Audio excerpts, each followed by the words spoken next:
Hey, jumping on here.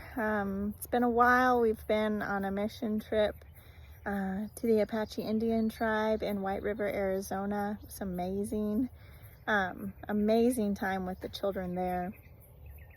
We were able to minister. I think the first night we counted there was 48 kids in our tent.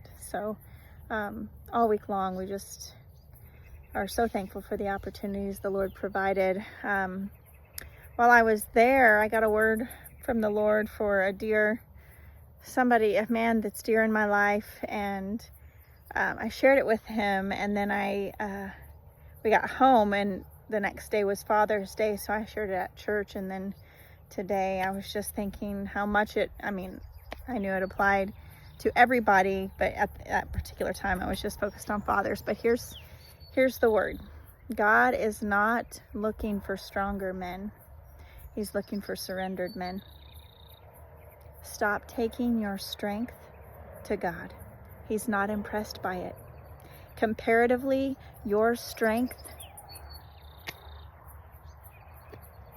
has no comparison to God's strength whatsoever. What He's impressed by is your need for Him, your acknowledgement of your need for Him. That's what He's impressed by. Humbling yourself before the Lord. There was a verse in Nehemiah chapter 3 that I read today. It said they're rebuilding the wall, and it was listing all of these families and members of the tribes of Israel that were working together to rebuild the walls. And then there was this one tribe, and it said in that tribe, the leaders, the nobles, were not willing to stoop to serve their Lord. They were not willing to stoop and humble themselves, roll up their sleeves and get their hands dirty to serve their Lord. Listen, there's nothing Jesus didn't do for us. And if your heart is surrendered to Him, there will be nothing that you're unwilling to do for Him. No task so menial that you're not willing to get low and stay there and humble yourself and do that for Him. Whether it's pouring a cup of water to an Apache child, whether it's cleaning a toilet or scraping bubble gum off of a sanctuary floor. It doesn't matter. If you do it in the name of the Lord, He sees it. And God is not looking for your flashy gifts and the strength of your life. He's looking for your surrender. Whoever is surrendered, God will flow powerfully through that person. I encourage you today to ask the Lord, where can I humble myself more in my life, in my relationship with you, Lord?